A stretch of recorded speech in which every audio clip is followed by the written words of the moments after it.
దేవునికి స్తోత్రం. Hallelujah. Praise the Lord. ప్రభు పరిశుద్ధ నామానికి మహిమ కలుగును గాక. క్రీస్తునందు ప్రియులారా, దేవుడు తన మహాకృపను బట్టి మరొక నూతన ఉదయకాల సమయంలో వేకునే రీతిగా ఆయన పాద సముఖములో ఉండి ఆయన నామాన్ని స్తుతించగలిగి చక్కటి అవకాశం మనకు ఇచ్చారు. అందును బట్టి ఆయన విలువైన శ్రేష్టమైన పరిశుద్ధ నామమును బట్టి కృతజ్ఞత, మహిమ, ఘనత, సమస్త ప్రభావమును చెల్లించును గాక.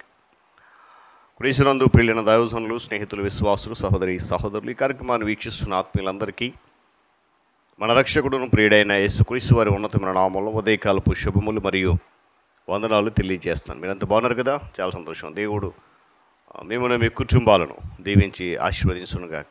రండి, ఈ దినం కూడా మేము ప్రేమతో నేను ఆహ్వానిస్తూ ఉన్నాను. అనుదిన అభివృద్ధి ఉదయకాలపు ధ్యానాలు అటువంటి ఆధ్యాత్మిక కార్యక్రమంలో నాతో పాటు పాలిబాక్సులు కండి వాక్యాన్ని ధ్యానించి దేవుని ఆశీర్వాదాలు పొందండి. బైబిల్స్ దగ్గరలోనే కదా, తెరచి చూడండి. లేని పక్షాన చదివే మాట వీని గ్రహించి వాక్యదానంలో పాలిబాక్సులు కమ్మని మనవి చేస్తూ నేటి దిన ధ్యాన వాక్యంగా ఆదికాండము 3వ అధ్యాయము 1వ వచనం నుండి ఒక మాటను నేను చదువుతూ ఉన్నాను. అది ఆ స్త్రీతో, ఇది నిజమా?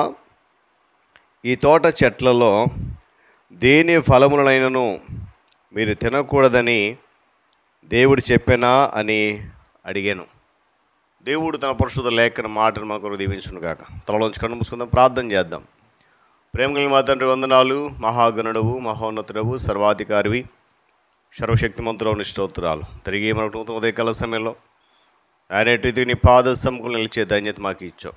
7వ మాసం 20 దినాలు ఈ బాలమైన రేఖల చాట దాచావు, స్తోత్రాలు. ఈ ఆధ్యాత్మిక కార్యక్రమానికి కూడా అనుదినము నీ కృపచేత, ఆత్మచేత జరిగిస్తున్నందుకు స్తుతులు చెల్లిస్తూ ఇంకాను బలపరిచి మీరు మహిమ పొందండి. యేసు నామమున అడుగుతున్నాను తండ్రి, ఆమేన్.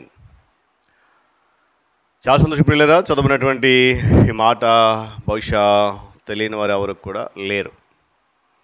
ఎందుకంటే అనాది కాలంలో దేవుడు ఏదైనా వనాన్ని సమస్త సృష్టించిన తర్వాత ఏదైనా వనములో ఆదాము అనేటువంటి వ్యక్తిని నియమించి ఆయన కొరకు స్త్రీని నిర్మించి వారిరువురిని ఏక శరీరముగా చేసి ఒక కుటుంబముగా కట్టి ఏదైనా వనములో నివాసం ఏర్పాటు చేశాడు దేవుడు. కనుక ఈ సంఘటన మనకి తెలియదు అనడానికి అవకాశము లేదు. ఏదైనా వనం అనేది కొండలు, మైదానములు గల సుందరమైన సరస్సులతో నిండినటువంటి స్థలం. పైనున్న నీలి ఆకాశము, క్రింద ఉన్నటువంటి పచ్చని భూమి ఒకదానితో ఒకటి పెనవేసుకునేటువంటి ఆ ప్రదేశం. మొదటి మానవుడైనటువంటి ఆదాము మరియు స్త్రీ తమ దృష్టి ప్రక్కకు మరల్చిన ప్రతిసారి కూడా వారిని పలకరించడానికి అందమైనటువంటి పొదలలో రంగురంగుల పువ్వులు సిద్ధంగా ఉండేవి.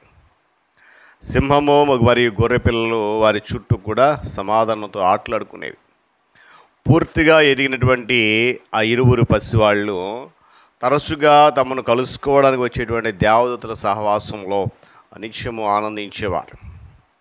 అన్నిటి మించి చల్లపూట వారిని కలుసుకోవడానికి ఏదైనా వనంలోనికి వస్తున్నటువంటి వారి సృష్టికర్తను ప్రేమతో వారు ఆహ్వానించేవారు. అయితే పిల్లలు గమనిస్తే ఇదంతా చక్కగా జరుగుతున్న సందర్భంలో వారు పరిపూర్ణ ఆశీర్వాదమును అనుభవిస్తూ దేవుని పైన ఆధారపడిన జీవితం జీవిస్తూ ఉండేవారు.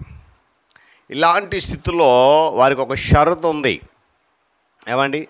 ఆ స్థితిలో కొనసాగడానికి ఎలాంటి లోపం లేకుండా, ఎలాంటి దృష్టి ప్రక్కకు మరల్చకుండా ఆ సంతోషకరమైన జీవితాన్ని కొనసాగించడానికి ఒక షరతు ఉండింది. ఏంటంటే మంచి చెడ్డల తెలివినిచ్చు వృక్షమ ఫలములను వారు తినొద్దు. అది షరతు ఉన్నది. అటువంటి సమయంలో ఆహ్వానించకుండానే, పలకరించకుండానే, లేక పిలవకుండానే ఒక వ్యక్తి వనంలో ప్రవేశించాడు. ఆ వ్యక్తి అపవాది. వచ్చిన వెంటనే ఊరికి లేడు. ఏమన్నాడు? ఇది నిజమా? ఒక సందేహాన్ని ఆ పసి మనస్సులలో సృష్టించాడు. అడిగాడు ఏమని? ఇంత అందమైన వనం ఉంది, చాలా రకాల చెట్లు ఉన్నాయి, పళ్ళు ఉన్నాయి, ఫలాలు ఉన్నాయి, వాటిలో ఏదైనా తినొద్దని మీ దేవుడు ఏమన్నా మీకు చెప్పాడా అని అడిగాడు. వీళ్ళు ఎప్పుడైతే అడిగాడో వెంటనే వాళ్ళు సమాధానం చెప్పారు, అవును, ఇది ఒక పరీక్షగా నిలిచింది వారి విధేయతకు. గమనించాలి. ఏమండి? ఆ యొక్క అంటే ఆదాము అవ్వలు వారికి దేవుడు, దేవునితో మాటలు, దేవదూతలు, చుట్టూ ఉండేటువంటి జంతువులు, అదే కాకుండా రంగురంగుల పొదలలో ఉండేటువంటి పూలు తప్ప మరే ఒక్కటి తెలియదు. అలాంటి సమయంలో ఆహ్వానించబడిన అతిథి వచ్చి దేవుని మాటనే ప్రశ్నించాడు. ఇంకేముంది, అవ్వమ్మ దేవుని మాటను నమ్మడం మానేసింది, వెంటనే మానేసింది. ఆయన జ్ఞానాన్ని అనుమానించింది. ఏ దేవునికి అబద్ధం అనేది అసాధ్యమో, అబద్ధం చెప్పడం కానీ, అబద్ధాలు పలకడం కానీ, అబద్ధాలు నడిపించడం కానీ ఏ దేవునికైతే అసాధ్యమో ఆ దేవుని మాటను నమ్మడం మానేసి అబద్ధికుడైన వాని యొక్క అబద్ధాన్నే నమ్మేసింది.